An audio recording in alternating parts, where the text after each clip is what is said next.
හරි දැන් 2023 පේපර් එකේ විභාගත රචනා ප්‍රශ්න පත්‍රය අපි තුන්වෙනි ප්‍රශ්නය තමයි සාකච්ඡා කරන්නේ. හරි බලමු මේක.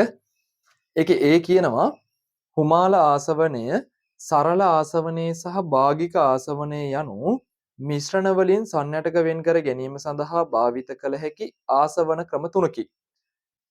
එම එක් එක් ක්‍රමයෙන් ආසවනයේ සිදු කිරීමට සකස් කළ PQR ඇටවුම් තුනක් පහත දැක්වේ. අනුපිළිවෙලින් නෙමෙයිලු. එහෙනම් දීලා තියෙනවා එකක් හුමාලාසවනය, අනිත් එක සරලාසවනය, අනිත් එක භාගික ආසවනය. හැබැයි පිළිවෙලින් දීලා නැහැලු. කියලාත් කියනවා යාළ වරහන් ඇතුලේ. එක අපෙන් අහනවා PQR ඇටවුම් යොදා ගැනෙන ආසවන ක්‍රමය අදාළ රූපය යටින් ලියන්නලු. PQR හිස්තැන් ටිකක් දීලා තියෙනවා. පළවෙනි රූපේ බලන්න. ඔය පළවෙනි රූපයේ මිශ්‍රණයක් තියෙනවා. ඒක නිකම්ම ඒකට තාපය සපයලා ලීබික් කන්ඩෙන්සරයක් හරහා යවලා අර මේ ඒ ටික වෙන් කරගෙනනේ. ඒක නිකන් සරල ආසවණී වගේ නේද ඒක. ඒක අපි දන්නවා අර මේ ලින් ජලයෙන් පානීය ජලය ආශ්‍රිත ජලය හදා ගන්න ක්‍රියාවලිය. ඒකනේ ඔය දීලා තියෙන්නේ.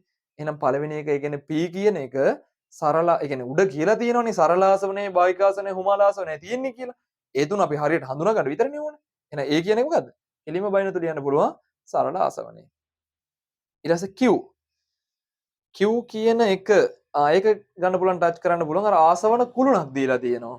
ඉතින් ආසවන කුළුණක් කරහා යවන්නේ මොකද්ද? ආසවන කුළුණක් කරහා අර වීදුරු මේක වීදුරු පබුළු දාලා තියෙන්නේ මිශ්‍රණය රත් කරාට පස්සේ ඒක තාපය කියන වාෂ්ප ගමන් කරලා ආසවන කුළුණක් කරහා ගිහිල්ලා ලීබික් කන්ඩෙන්සර් එක කරහා යන්න පුළුවන්. එහෙනම් ආසවන කුළුණ කියන එකෙන් අපිට ගන්න පුළුවන් ඒක භාගික ආසවනය කියලා. ඊට පස්සේ තියෙනවා R කියන එක හුමාලේවනවා කියලා පෙන්නලා තියෙනවා. ඉතින් හුමාලේවනවා නම් මොන ආසවනයක්ද? ඒක හුමාල ආසවනය. ඒසිනේ.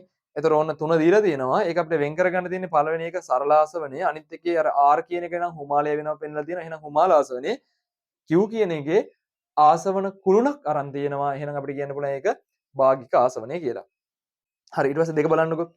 x අකුරෙන් දක්වා ඇති දැන් මං කිව්වා x අකුරෙන් දක්වලා තියෙන උපකරණේ ලීබික් කන්ඩෙන්සරේ. මතක තියාගන්න ඔය ලීබික් කන්ඩෙන්සරේට ජලය ඇතුල් කරන්නේ යටින් ජලය ඉවත් කරන්නේ ඉහළින්.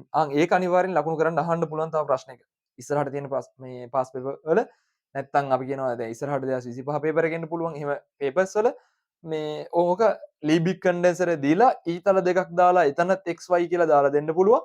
ඒකෙන් අහන්න පුළුවන් ජලය ඇතුල් කරන්නේ කොහෙන්ද ජලය ඉවත් කරන්නේ කොහෙන්ද? ඒ දෙක අහන්න පුළුවන්. ඒතර මතක තියාගන්න ඕන ලීබික් කන්ඩෙන්සරේ පහළ කෙරවලෙන් තමයි ජලය ඇතුල් කරන්නේ. ජලය ඉවත් කරන්නේ නැත්නම් ජලය පිට කරන්නේ ඉහළ කෙරවලෙන්. හරිද? දැන් මේක නම් කියලා තියෙන උපකරණය මොකද්ද කියලා අහලා තියෙන්නේ.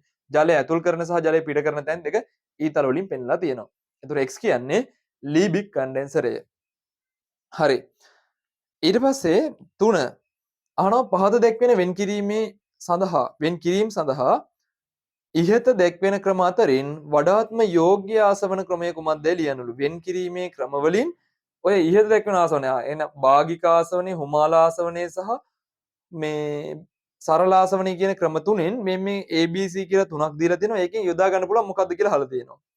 ද්‍රව හයිඩ්‍රෝකාබන මිශ්‍රණයකින් සන්නට. දන්නවනේ ඉතින් හයිඩ්‍රෝකාබන මිශ්‍රණයකින් සන්නට වෙන් කර ගන්නවා නම් අනිවාර්යෙන් භාගික ආසන. මේක නම් හරිම ලේසි ප්‍රශ්නයක්. ඊට පස්සේ B කියනවා කුරුඳු කොළ වලින් කුරුඳු තෙල් නිස්සාරණය කරගන්නවා. කුරුඳු කොළ වලින් කුරුඳු තෙල් නිස්සාරණය කරගන්න අච්චුපදෙත් ඒක හැමම තිබ්බා. මොකද්ද? අර සගන්ධ තෙල් නිස්සාරණය කරගන්න ආකාර. මොකක්ද ඒකට ගන්න වෙන්නේ හුමාල ආසවනය. කුරුඳු තෙල් වලින් කියන්නේ කුරුඳු කොළ වලින් කුරුඳු තෙල් හදාගන්න හුමාල ආසවනය තමයි ගන්නෙ. ඔයාලා අර මේ PQR කියන ඒව ඇසුරෙන් ලිව්වත් ලකුණු දෙන්නම. ඊට C කියනවා මුහුදු ජලයෙන් ලවණ රහිත මුහුදු ජලයෙන් කියන්නේ මුහුදු වතුරේ ලවණ නැතිව පිරිසිදු ජල නිස්සාරණය කරනවා. දැන් මම කියවනේ අර සරල ආසවනේ ලින් ජලයෙන් කියන්නේ ලවණ වගේ තියෙන ජලයෙන් අර පිරිසිදු බොන්න පුළුවන් පානීය ජල නැත්නම් අපි කියන ආශ්‍රිත ජලය නිස්සාරණය කරගන්න මේක නිපදවා ගන්න පුළුවන් කියලා. දැන් මේක කියලා තියෙන්නේ මුහුදු ජලයෙන් පිරිසිදු ජලය හදා ගන්නලු. එහෙනම් ලවණ නැති කියලා තියෙනවා. එහෙනම් අනිවාර්යෙන් සරල ආසවනයක් වෙන්න ඕන. හරිද? ඒව ලේසි. ඊට පස්සේ B බලන්නකෝ. බෙරලියම් ඔක්සිජන් සහ ක්ලෝරීන් පොටෑසියම් සහ කැල්සියම් යන මූලද්‍රව්‍ය ආවර්තිතා වගුවේ පිහිටන ස්ථාන රූපයේ දැක්වෙනවලු. එක අහනවා දී ඇති මූලද්‍රව්‍ය අතරින් පහත වගුවේ සඳහන් එක් එක් ලක්ෂණය පෙන්වන මූලද්‍රව්‍යයේ සංකේතය ඉදිරියේ ඇති හිස් කොටුව තුළ ලියන්නලු. මෙන්න ආවර්තිත වගුව දීලා තියෙනවා. එයාලා දීලා තියෙන තැනුත් දීලා තියෙනවා. බෙරලියම් ඔක්සිජන් ඊට පස්සේ ක්ලෝරින් පොටෑසියම් සහ කැල්සියම් ඒ විදිහට දීලා තියෙනවා. අපෙන් අහනවා ද්විපරමාණුක අණු ලෙස පවතින වර්ණවත් වායුව මොකක්ද කියලා. ද්විපරමාණුක අණු ලෙස පවතින මේ පොටෑසියම් ගත්තාම කවදාවත් ද්විපරමාණුක අණු ලෙස පවතිනවද? ස්වභාවයේ නැහැ. බෙරිලියම් නැහැ. කැල්සියම් නැහැ. ඒතර ද්විපරමාණුක අණු ලෙස පවතින්න පුළුවන්. ඔක්සිජන් පවතිනවද? පුළුවන්. ඔව්. ඔක්සිජන් වල මොකද්ද ද්විපරමාණුක අණු ලෙස පවතින්න පුළුවන්? ඔක්සිජන් වායුව. O2 කියලා තියෙනනේ. තව ක්ලෝරින් ආයත් පුළුවන් Cl2 කියලා ඉන්නේ. එහෙනම් ඔන්න ද්විපරමාණුක අණු ලෙස පවතින වායු දෙකක් ඉන්නවා. අපෙන් අහන්නේ අන්න වර්ණවත් වායුවක් කියලා කියනවා. ඔයාලා දැන් අර වර්ණවත් වායු කියන එක අපි නම් උගන්වනවා. ඒක ඔයාලා දන්නේ නැත්තම් දෙන්නයි ඉන්න පුළුවන්. ඔක්සිජන් කියන්නේ මොකද ඔක්සිජන් වායුවේ ඉතින් වර්ණවත් එකක් තියෙනවද? අපි ආස්වාස ප්‍රාස්වාස කරද්දී ඔක්සිජන් ගද්දින් වර්ණවත් එකක් ඇදිලා යනවා පේනවද අපිට? එහෙනම් නිකන් අර දල අවබෝධයක් තියෙනවා නම් ඔක්සිජන් නෙමෙයි කියලා අපිට කියන්න පුළුවන්. එහෙනම් උත්තරේ මොකද්ද? ක්ලෝරින් කියන වායුව. ඔක කොළ පාට වායුවක්. එහෙනම් ඒකට උත්තරය වර්ණවත් වායුව මොකද්ද? ක්ලෝරින් වායුව. ඊට පස්සේ කියනවා ඒ කියන්නේ ක්ලෝරින් වායුව කියලා නෙමෙයි ලියන්න ඕනේ. දැන් අහන්නේ අපි වර්ණවත් වායුව කී. ද්විපරමාණුක අණු ලෙස පවතින. අණුව තමයි මෙයා. එහෙනම් ඒකට ලියන්න ඕන ක්ලෝරින් කියලා. උත්තරේ ලියන්න ඕන ක්ලෝරින්. ඊට පස්සේ කියනවා වැඩිම විද්‍යුත් ඍණතාවකින් යුක්ත වන්නේ විද්‍යුත් ඍණතාවයේ වැඩිම කාගේද කියලා අහනවා. ඔකට කෙටි ක්‍රමයක් කියලා දුන්නා. අය පාරක් මතක් කරන්න. හරිද? අපි කියලා දුන්නු කෙටි ක්‍රමය තමයි වැඩිම විද්‍යුත් ඍණතාවය. මම ඔගේ ආවර්තකයේ පුරවන්නම්කෝ අපි කොළ පාටින් මම පුරවන්නම්කෝ. ඔක්කොම කියලා දෙන්න. හයිඩ්‍රජන් ඊට පස්සේ හීලියම්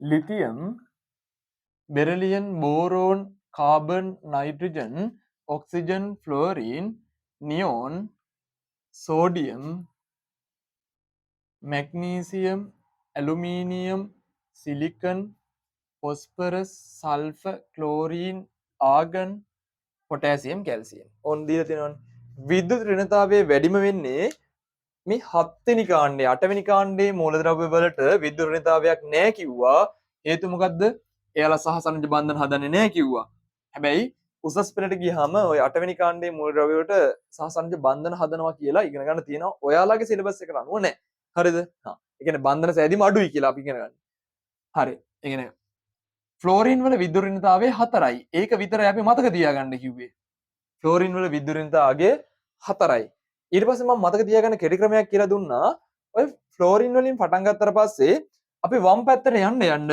0.5 ගානේ අඩු කරගන්න කිව්වා අඩු කරන්න කිව්වා 0.5 ගානේ එහෙනම් ෆ්ලෝරින් වල 4යි නම් ඔක්සිජන් වල 3.5ක් වෙන්න ඕන නයිට්‍රජන් වල 3ක් වෙන්න ඕන කාබන් වල 2.5ක් වෙන්න ඕන බෝරෝන් වල 2.0 ඒ කියන්නේ දෙකක් වෙන්න ඕන බෙරිලියම් වල 1.5ක් වෙන්න ඕන ඒ විදිහටම ලිතියම් වල එකක් වෙන්න ඕන හයිඩ්‍රජන් වල නම් 2.1ක් කියලා කිව්වා ඒකට නම් ඒක මතක තියාගන්න ඊට පස්සේ ඔය ලිතියම් ගාව ඉඳන් සෝඩියම් ගාවට එද්දින් 0.1ක් අඩු කරන්න කිව්වා ලිතියම් ගාව ඉඳන් අපි සෝඩියම් වලට පයිද්දින් අඩු කරන්න කිව්වා මම කීයක්ද 0.1ක් එහෙනම් ලිතියම් වල එකක් නම් විද්‍යුත් ඍණතාවය සෝඩියම් වල විද්‍යුත් ඍණතාවය 0.9ක් වෙන්න ඕන ඊට පස්සේ අර අවසාන විචලන දෙකට නේ ඒ කියන්නේ සල්ෆර් ඉඳන් ක්ලෝරින් ගාවට යන එකයි ෆොස්ෆරස් ඉඳන් සල්ෆර් ගාවට යන එකයි අවසාන පයින් දෙකට එනකම් ඒ කියන්නේ අවසාන දෙකට එනකම් ඒ කියන්නේ අවසාන ඉඳන් ගත්තොත් විද්‍යුත් ඍණතාවයක් තියෙන්නේ මේ ක්ලෝරින් නේ ක්ලෝරින් සල්ෆර් ෆොස්ෆරස් ඒ කියන්නේ මෙච්චරයි කියන්න තියෙන්නේ සෝඩියම් ගාව ඉඳන් ෆොස්ෆරස් ගාවට යනකම්ම අය පාරක් කියනවා ලිතියම් ගාව ඉඳන් සෝඩියම් ගාවට ඉදින් 0.1ක් අඩු කරන්න කිව්වා දැන් සෝඩියම් ගාව ඉඳන් ෆොස්ෆරස් ගාවට යනකම්ම වැඩි කරන්න කිව්වා කීයක්ද 0.3ක් සෝඩියම් ගාව ඉඳන් ෆොස්ෆරස් ගාවට යනකම් වැඩි කරන්න කිව්වා කීයද 0.3 ඒ කියන්නේ එකතු කර යන්න කිව්වා 0.3 ගානේ එතන මේක 0.9යි එහෙනම් මැග්නීසියම් වලට 0.3ක් එකතු වුනහම 1.2ක් වෙනවා ඇලුමිනියම් වලටත් 0.3ක් එකතු වුනහම 1.5ක් වෙනවා ඊට පස්සේ සිලිකන් වලට 0.3ක් එකතු වුනහම 1.8ක් වෙනවා ෆොස්ෆරස් වලට 0.3ක් එකතු වුනහම 2.1ක් වෙනවා එච්චරයි 0.3 ගාන එකතු කරන්න කිව්වේ ඊට පස්සේ අවසාන දෙක තියෙනවනේ ෆොස්ෆරස් වලින් සල්ෆර් වලට යද්දින් 0.4ක් එකතු කරන්න කිව්වා ෆොස්ෆරස් වල ඉඳන් සල්ෆර් වලට යද්දින් 0.4ක් එකතු කරන්න කිව්වා සල්ෆර් වල ඉඳන් ක්ලෝරින් වලට යද්දින් ඒකටත් 0.1ක් එකතු කරනවා ඒ කියන්නේ මෙතන එනකම් 0.3ක් එකතු කරේ ඒකට 0.1ක් එකතු කරාට පස්සේ 0.4යි ඊළඟ මේකටත් 0.1ක් එකතු කරා කියන්නේ 0.5ක් එකතු කරන්න ඕනේ අවසාන ස්ටෙප් එකට හරිද එතකොට phosphorus වල 2.1යි සල්ෆර් වලට යද්දී 3ක් නෙමෙයි 0.3ක් නෙමෙයි එකතු කරන්නේ. දශම කීයක්ද? 4ක්. එතකොට 2.5යි මේකට යද්දී සල්ෆර් ඉඳන් ක්ලෝරින් වලට යද්දී 0.5ක් එකතු කරන්න කිව්වා 3.0. අපි පේපර්ස් කරද්දී අපි හැමදාම විද්‍යුත්නිතාවයක් තියෙද්දී ඕක මතක් කරනවා. එතකොට අවුරුදු 2ක් තුල ඕක මතක් වෙලා ඔය පත්තියන් වෙන්න ඕන. හරිද? එතකොට සාමාන්‍යයෙන් දැන් අපි දන්නවා ක්ලෝරින් වල විද්‍යුත්නිතාවය 3යි. අපිට දීලා තියෙන කට්ටිය බලන්නකෝ එතකොට. ඔක්කොම අවශ්‍ය නැහැ අපිට. ක්ලෝරින් වල විද්‍යුත්නිතාවය 3යි. ඔක්සිජන් වල විද්‍යුත්නිතාවය 3.5යි. බෙරිලියම් වල විද්‍යුත්නිතාවය 1.5යි. මේ දෙන්න ඊට වඩා අනිවාර්යයෙන් මේ 0.9ටත් වඩා එකක් අඩු වෙන්න බෑ. 0.8ක් විතර වෙන්න බෑ. අඩු වෙනවා. එතකොට විද්‍යුත්නිතාවය වැඩිම වෙන්නේ කාගේද? ඔක්සිජන් වල. එහෙනම් ඒකට උත්තරය ඔක්සිජන්. වැඩිම විද්‍යුත්නිතාවකින් යුතු වේ කියනවා ඔක්සිජන් උත්තරේ. ඊට පස්සේ කියනවා අවම ප්‍රථම අයනීකරණ ශක්තියක් සහිතයිලු. අවම ප්‍රථම අයනීකරණ ශක්තියක් සහිතයි කියනවා. ප්‍රථම අයනීකරණ ශක්තිය අඩුම වෙන්නේ පළවෙනි කාණ්ඩේ. හරිද? ප්‍රථම අයනීකරණ ශක්තිය අඩුම වෙන්නේ පළවෙනි කාණ්ඩේ. ඒක වැඩිම වෙන්නේ 8 වෙනි කාණ්ඩේ. මතකද මේ මෙහෙම ප්‍රස්තාරයක් මම කටුවට ඇඳලා පෙන්නන්න. ප්‍රථම අයනීකරණ ශක්තිය විචලනය වීමට අදාළ ප්‍රස්තාරය. හයිඩ්‍රජන් හීලියම් ඔන්න අඩුම වුණා පළවෙනි කාණ්ඩේ. Lithium, beryllium, boron, carbon, nitrogen, oxygen, chlorine, neon. අය යනවා සෝඩියම්. ඔන්න ඔය විදිහට අක්වක් විචලනයක් තමයි තියෙන්නේ. එහෙනම් ප්‍රථම අයනීකරණ ශක්තිය අඩුම වෙන්නේ කීවෙනි කාණ්ඩයේ මූලද්‍රව්‍ය වලද? පළවෙනි කාණ්ඩයේ මූලද්‍රව්‍ය වල. මේ ප්‍රථම අයනීකරණ ශක්තිය අඩුම වෙන්නේ පළවෙනි කාණ්ඩයේ, උපරිම වෙන්නේ 8 වෙනි කාණ්ඩයේ. උපරිම වෙන්නේ 8 වෙනි කාණ්ඩයේ මූලද්‍රව්‍ය වල, අඩුම වෙන්නේ පළවෙනි කාණ්ඩයේ මූලද්‍රව්‍ය වල. එහෙනම් මේකේ පළවෙනි කාණ්ඩයේ මූලද්‍රව්‍ය කවුද? පොටෑසියම් නේ. එහෙනම් ප්‍රථම අයනීකරණ ශක්තිය අවම මූලද්‍රව්‍ය අහනවා. එහෙනම් උත්තරයකට පොටෑසියම් කියන එක. හරි. ඊට පස්සේ යන්න එහා පැත්තට. ඔන්න අහනවා ඊට පස්සේ 2.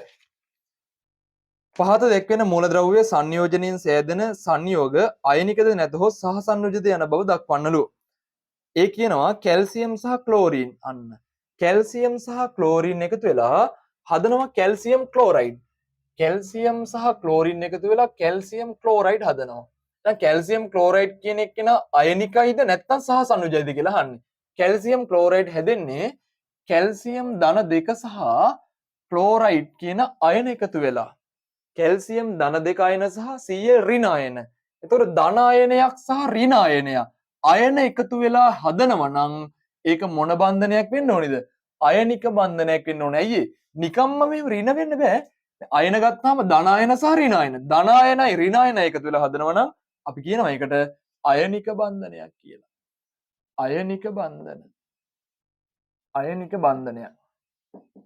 හරිද? එහෙනම් කැල්සියම් ක්ලෝරයිඩ් කියන්නේ ධන අයන සහ ඍණ අයන එකතු වෙලා හදන බන්ධනයක්. අපි කියනවා ඒකට අයනික බන්ධනයක් තමයි හදන්නේ කියලා. අපෙන් අහන්නේ සෑදෙන්න අයනිකද නැතහොත් කියන සංයෝගය අයනිකයිද සහ සංයෝජයද කියලා අහන්නේ. ඉතින් අයනික බන්ධන හදනවා කියන්නේ ඒකෙන් අනිවාර්යයෙන් මොකද්ද? අයනික සංයෝගය. ඊට පස්සේ කියනවා ක්ලෝරින් සහ ඔක්සිජන්. ක්ලෝරිනුයි ඔක්සිජනුයි එකතු වෙලා හදනවලු සංයෝගය. ක්ලෝරින් සහ ඔක්සිජන්. ක්ලෝරින් සහ ඔක්සිජන් ගත්තාම මේ ක්ලෝරින් සහ ඔක්සිජන් නේ කියන්නේ. ක්ලෝරින් සහ ඔක්සිජන්.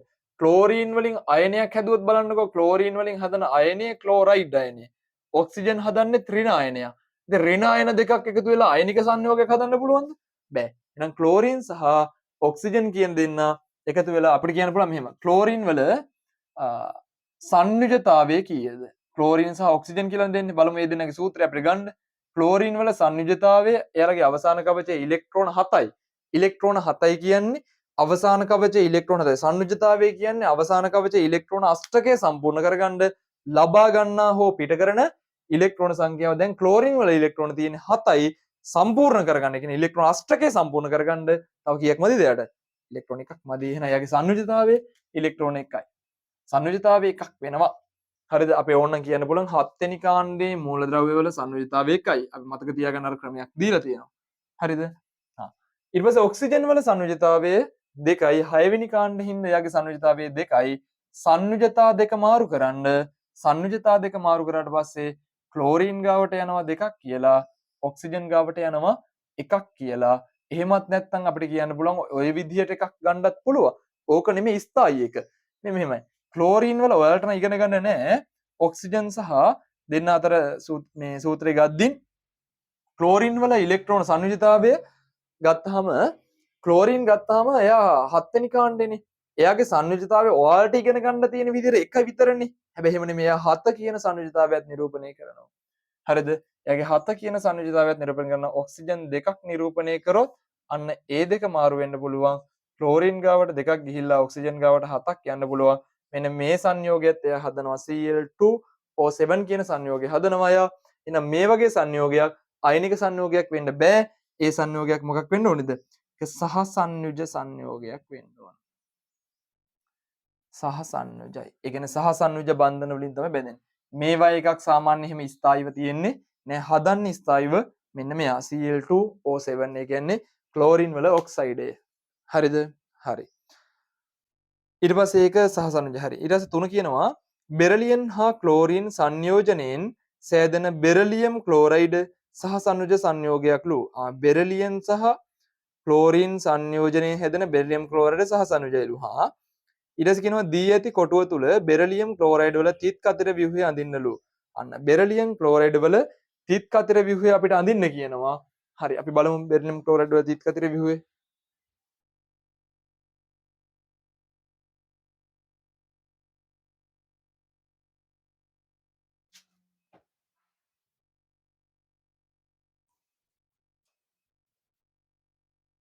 බෙරිලියම් ක්ලෝරයිඩ් වල තිත් කතර ව්‍යුහය. බෙරිලියම් සහ ක්ලෝරින් සංයෝජනයෙන් සෑදෙන බෙරිලියම් ක්ලෝරයිඩ් වල සංයෝගයක්ලු. හරි ඒක තිත් කතර ව්‍යුහය. හරි අපි බලමු සංයෝගය කොහොමද අපිට ලියන්නේ කියලා. මෙන්න බෙරිලියම් සහ ක්ලෝරින්. බෙරිලියම් වල සංයුජිතාවය බෙරිලියම් කියන්නේ කීවෙනි කාණ්ඩයේද? දෙවෙනි කාණ්ඩයේ දෙවෙනි කාණ්ඩයේ කට්ටියගේ සංයුජිතාවය 2යි. හරිද? ක්ලෝරින් කියන්නේ කීවෙනි කාණ්ඩයේද? 7 වෙනි කාණ්ඩයේ. ඒතර 7 වෙනි කාණ්ඩයේ කට්ටියගේ සංයුජිතාවය 1යි. ඕක ඉතින් ආයෙ මම මතක් කරන්නම්කෝ. පළවෙනි කාණ්ඩයේ කට්ටියගේ සංයුජිතාවය 1යි. පළවෙනි කාණ්ඩයේ කට්ටියගේ සංයුජිතාවය 1යි. මම කොහෙන්ද දාන්නේ ඒක? යටින් දාන්නම්කෝ. පළමු කාණ්ඩයේ කට්ටියගේ සංයුජිතාවය 1ක් වෙනවා. පළවෙනි කාණ්ඩයේ කට්ටියගේ සංයුජිතාවය 1යි. දෙවෙනි කාණ්ඩයේ කට්ටියගේ සංයුජිතාවය 2යි. තුන්වෙනි කාණ්ඩයේ කට්ටියගේ සංයුජිතාවය 3යි.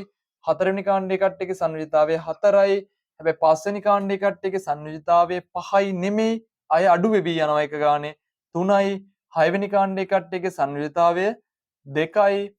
හත්වෙනි කාණ්ඩයේ කට්ටියගේ සංයුජිතාවය 1යි. අටවෙනි කාණ්ඩයේ කට්ටියගේ සංයුජිතාවයක් නැහැ. අපි කියන බිඳුවයි කියලා. ඒ හින්දා ඒ කාණ්ඩේ බිඳුවෙනි කාණ්ඩය කියලා හඳුන්වන්න පුළුවන්. ඔන්න මම සංයුජතාවය තමයි නිල් පාටින් ලකුණු කරේ. හරිද රවුම් කරලා? දැන් බලන්න. ඊට පස්සේ බෙරිලියම් වල සංයුජිතාවය මේ බෙරිලියම් වල සංයුජිතාවය කීයද? 2යි. ක්ලෝරින් වල සංයුජිතාවය ක්ලෝරින් 7 වෙනි කාණ්ඩේ 1යි. එතකොට මොකද කරන්න ඕන? බෙරිලියම් සහ ක්ලෝරින් වල සංයුජිතා දෙක එකිනෙකට මාරු කරන්න ඕන. බෙරිලියම් ගාවට යනවා එකක්. ක්ලෝරින් ගාවට යනවා දෙකක්. එකක් තියෙන උන් පෙන්න ඉන්නවද? එකක් තියෙන කට්ටිය පෙන්න ඉන්නේ නැහැ. ලැජ්ජයිනේ. එහෙනම් බෙරිලියම් ක්ලෝරයිඩ් සහ සංයුජ සංයෝගයේ සූත්‍රය BeCl2. එතකොට දැන් බලන්න ඕන මෙයාගේ තිත් කතර ව්‍යුහය තමයි අපිට අඳින්න කියන්නේ ලුයිස් තිත් කතර ව්‍යුහය.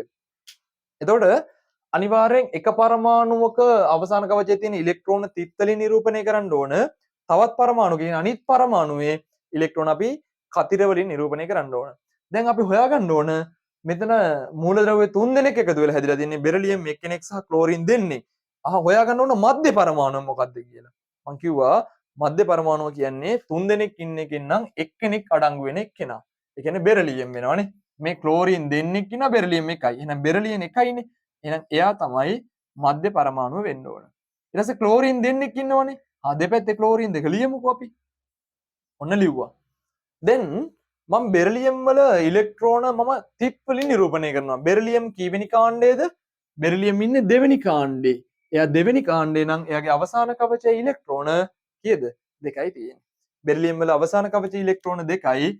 ක්ලෝරින් දෙන්නෙක් දෙපැත්තෙන් ඉන්න හින්දා එයා ඒ ඉලෙක්ට්‍රෝන දෙක මේ ක්ලෝරින් දෙන්නගේ අතර බන්ධනය හදන්න දෙනවා කියලා හිතමු අපි. මෙන්න බෙරිලියම් වල මෙන්න එක ඉලෙක්ට්‍රෝනයක් මෙන්න අනිත් ඉලෙක්ට්‍රෝනය. ඔන්න බෙරිලියම් වල ඉලෙක්ට්‍රෝන 2යි. ඒ දෙක දුන්න බන්ධන දෙකක් හදන්න. ක්ලෝරින් කීවෙනි කාණ්ඩේද? ක්ලෝරින් 7 වෙනි කාණ්ඩේ. ඒ කියන්නේ එයාගේ අවසාන කවචයේ ඉලෙක්ට්‍රෝන 7ක් තියෙනවා. ක්ලෝරින් 7 වෙනි කාණ්ඩේ හින්දා එයාගේ ඉලෙක්ට්‍රෝන 7යි. ඉලෙක්ට්‍රෝන 7 තියෙන්න ඕනේ යුගල් වශයෙන්. බන්ධනයක් හදන්න එකක් දෙන්න එපා. එකක් දුන්නා තව 6ක් ඉතුරුයි. මෙන්න 2යි 3යි 4යි 5යි 6යි. මේ පැත්තෙත් මේ විදිහටම ක්ලෝරින් මේ බන්ධනයට එකක් දුන්නා. මෙන්න එයාගේ ඉතුරු ටික. එහෙනම් ඔන්න බෙරිලියම් ක්ලෝරයිඩ් වල ලුවිස් තිත් කතිර ව්‍යුහය. හරිද? හරි. ඊට පස්සේ අපි අහනවා හතරවෙනි ප්‍රශ්නය. හතර කියනවා කැල්සියම් හා ඔක්සිජන් සංයෝජනයෙන් සෑදෙන කැල්සියමුයි ඔක්සිජනුයි සංයෝජනයෙන් හැදෙන කැල්සියම් ඔක්සයිඩ් අයනික සංයෝගයක්ලු. කැල්සියම් ඔක්සයිඩ් අයනික සංයෝගයක්ලු. කැල්සියම් ඔක්සයිඩ් වල අහනවා A කැල්සියම් අයනය ආරෝපණය. ඉතින් අපි දන්නවනේ කැල්සියම් කියන්නේ දෙවෙනි කාණ්ඩයේ කෙනෙක්. කැල්සියම් අයනය ආරෝපණය කියන්නේ එයාගේ අවසාන කවචේ ඉලෙක්ට්‍රෝන දෙකක් තියෙනවා. අයනික සංයෝගයක් නම් ඉලෙක්ට්‍රෝන ඒ කියන්නේ අයනික සංයෝගයක් නම් අයන වලින් හැදෙන්න ඕන. ධන අයන සහ ඍණ අයන වලින් ධන අයනයක් තමයි කැල්සියම් හදන්නේ. ඉලෙක්ට්‍රෝන දෙකක් තියෙනවා. ඒ දෙක පිට කරලා පිට කර ධන දෙකක ආරෝපණයක් ඇති වෙන්නේ. එහෙනම් කැල්සියම් කියන එක්කෙනාගේ ධන දෙකක ආරෝපණයක් ඇති වෙන්න ඕන. කැල්සියම් ධන දෙකක ආරෝපණයක් ඇති වෙන්න ඕන. අපෙන් අහන්නේ කැල්සියම් අයනයේ ආරෝපණය ඔන්න හිස්තැනක් දීලා තියෙනවා. ඒතකොට ධන දෙක කියලා තමයි ඔය එතනින් දාන්න ඕන. ධන දෙකයි ඔක්සයිඩ් අයනයේ අවසාන කවචයේ සියලුම ඉලෙක්ට්‍රෝන රූපේ දක්වන්නලු. හරි කැල්සියම් ඔක්සයිඩනේ. අපි බලමු මේක කොහොමද හැදෙන්නේ කියලා. කැල්සියම් ඔක්සයිඩ කියන්නේ එයාගේ සූත්‍රය මෙන්න මේක. කැල්සියම් ඔක්සයිඩ. ඕකේ අයනික සංයෝගයක් විතර අපි නිරූපණය කරනවා නම් කැල්සියම් ඔක්සයිඩ හැදෙන්නේ මෙන්න මේ විදිහට. කැල්සියම් ධන දෙක අයනය සහ ඔක්සිජන් O ඍණ දෙක අයනය. අන්න ඒ දෙන්න එකතු වෙලා තමයි කැල්සියම් ඔක්සයිඩ කියන අයනික සංයෝගය හැදිලා තියෙන්නේ. හරිද? කැල්සියම් ඔක්සයිඩ කියන අයනික සංයෝගය හැදෙන්නේ ආන් අර කැල්සියම් ධන දෙක සහ ඔක්සිජන් ඍණ දෙක කියන අයන දෙක එකතු වෙලා. කැල්සියම් ධන දෙකේ සූත්‍රය කොහොමද ගන්නෙ අපි? කැල්සියම් නම් එයාගේ පරමාණු ක්‍රමාංකය 20යි. කැල්සියම් වල පරමාණු ක්‍රමාංකය 20යි නම් එයාගේ ප්‍රෝටෝනත් 20යි, ඉලෙක්ට්‍රෝනත් 20යි. හැබැයි කැල්සියම් ධන දෙක කියන්නේ ඉලෙක්ට්‍රෝන 20න් ඉලෙක්ට්‍රෝන කීයක් පිට කරලාද? පිට ධන ලබා ඍණ ධන දෙකක් තියෙනවා. කියන්නේ ඉලෙක්ට්‍රෝන දෙකක් පිට කරලා එහෙනම් මෙයාගේ ඉලෙක්ට්‍රෝන ගන්න 20ක් නෙමෙයි දැන් තියෙන දෙකක් අඩුවෙන් පිට කරලානේ දෙකක්. එහෙනම් 18ක් වෙන්න ඕන. එයාගේ ඉලෙක්ට්‍රෝන වින්‍යාස මට ලියන්න පුළුවන් 2යි 8යි. එතකොට 10යි 8යි අන්න 18ක් සම්පූර්ණ. ඔක්සිජන් O ඍණ දෙක. O ඍණ දෙක ගත්තාම එතකොට ඔක්සිජන් O ඍණ දෙකනේ. ඔක්සිජන් නම් කී වෙනියටද ඉන්නේ බලන්න. හයිඩ්‍රජන් ඔන්න 1යි 2යි 3යි 4යි 5යි 6යි 7යි 8යි. 8 වෙනියට ඉන්නේ. එහෙනම් එයාගේ පරමාණු ක්‍රමාංකය 8යි. පරමාණු ක්‍රමාංකය 8යි කියන්නේ එයාගේ ප්‍රෝටෝනත් 8යි. ප්‍රෝටෝන 8යි කියන්නේ එයාගේ ඉලෙක්ට්‍රෝනත් 8යි. හැබැයි ඒ ඔක්සිජන් වල දැන් තියෙන O ඍණ දෙක. එතකොට ඍණ කියන්නේ පිට ධන ලබා ඍණ ඉලෙක්ට්‍රෝන ලබා ගත්තොත් තමයි ඍණ ආයනයක් එන්නේ. එහෙනම් 8යි තිබ්බේ. දැන් ඍණ දෙකක් ඇවිල්ලා. එහෙනම් කියන්නේ ඉලෙක්ට්‍රෝන කීයක් ලබාගෙනද? දෙකක්. එතකොට 8ක් තිබ්බු දැන් ඉලෙක්ට්‍රෝන දෙකක් ලබා ගත්තාම මේ ඉලෙක්ට්‍රෝන ඔක්කොම 10ක් වෙනවා. එහෙනම් එයාගේ 2යි 8යි දෙකක් විය යුතුයි. 2යි 8යි තමයි වෙන්නේ 10ක් නේ සම්පූර්ණ වෙන්න ඕනේ. එහෙනම් 2යි 8ක් වෙන්න ඕන ඔක්සිජන් O ඍණ දෙකේ. හරිද? දැන් අපෙන් අහන්නේ ඔගේ කැල්සියම් වල නම් අපිට ඇඳලා දීලා තියෙනවා. ඔන්න බලමු. මෙන්න කැල්සියම් වල න්‍යෂ්ටිය. මෙන්න කැල්සියම් පළවෙනි ශක්ති මට්ටම, දෙවෙනි ශක්ති මට්ටම, ශක්ති මට්ටම් 3ක් තියෙනවා. මෙන්න කැල්සියම් වල තුන්වෙනි ශක්ති මට්ටම. හරිද? එතකොට කැල්සියම් වල පළවෙනි ශක්ති මට්ටමේ ඉලෙක්ට්‍රෝන දෙකක් තියෙනවා. මේක දීලා තියෙනවා අපි කතර විදිහට තමයි දාලා නිරූපණය කරලා තියෙන්නේ. එහෙනම් ඔන්න කැල්සියම් වල පළවෙනි ශක්ති මට්ටමේ ඉලෙක්ට්‍රෝන 2යි, දෙවෙනි ශක්ති මට්ටමේ ඉලෙක්ට්‍රෝන 8යි. ඊට පස්සේ තුන්වෙනි ශක්ති මට්ටමේ ඉලෙක්ට්‍රෝන 8යි. තවත් ඉලෙක්ට්‍රෝන දෙකක් තියෙන්න ඕන ඊළඟ ශක්ති මට්ටමේ. තවත් ඉලෙක්ට්‍රෝන දෙකක් තියෙන්න ඕන හතරවෙනි ශක්ති මට්ටමේ. හැබැයි කැල්සියම් ධන දෙකයි ඉන්නේ තියෙන්නේ. හතරවෙනි ශක්ති මට්ටමේ තියෙන ඉලෙක්ට්‍රෝන දෙක එයා පිට කරලා ඒ හින්දා මේකට එනවා ආරෝපණයක් මොන දෙකක්ද? ධන දෙකක ආරෝපණයක් එනවා. මෙයාට ධන දෙකක ආරෝපණයක් එනවා. හරිද? ඔන්න කැල්සියම් අයනය. ඊට පස්සේ මෙන්න ඔක්සිජන්. ඔක්සිජන් කොහොමද එන්න ඕන? 2යි 8යි. එහෙනම් පළවෙනි ශක්ති මට්ටමේ ඉලෙක්ට්‍රෝන 2යි, දෙවෙනි ශක්ති මට්ටමේ ඉලෙක්ට්‍රෝන 8යි. දැන් මට මෙතනින් එක අඳින්න ඕන නිසා මම මේක මකවන්න. හරිද? ඒක වෙන්න ඕනේ මේ විදිහට. මම ආයි පාරක් මම ඒක මේ පැත්තේ ඇඳලා පෙන්නන්න. කැල්සියම් ඔක්සයිඩ හැදෙන්නේ කැල්සියම් ධන දෙක අයන සහ O ඍණ දෙක විදිහට. එහෙනම් මේක 2යි 8යි 8යි. මෙයා 2යි 8යි ඉලෙක්ට්‍රෝන වින්‍යාසය. හරි. බලමු දැන් අපි ඔක්සිජන් වල. ඔක්සිජන් ගත්තාම එතකොට ශක්ති මට්ටම් දෙකයිනේ තියෙන්නේ. මෙන්න ඔක්සිජන් වල න්‍යෂ්ටිය, මෙන්න ඔක්සිජන් වල පළවෙනි ශක්ති මට්ටම. ඒක ඔක්කොම අපිට ඇඳලා දීලා තියෙනවා. අපිට ඉලෙක්ට්‍රෝන පුරවන්න විතරයි තියෙන්නේ. මෙන්න එයාගේ දෙවෙනි ශක්ති මට්ටම. පළවෙනි ශක්ති මට්ටමේ ඉලෙක්ට්‍රෝන 2යි. පළවෙනි ශක්ති මට්ටමේ ඉලෙක්ට්‍රෝන 2යි. දෙවෙනි ශක්ති මට්ටමේ ඉලෙක්ට්‍රෝන 8යි.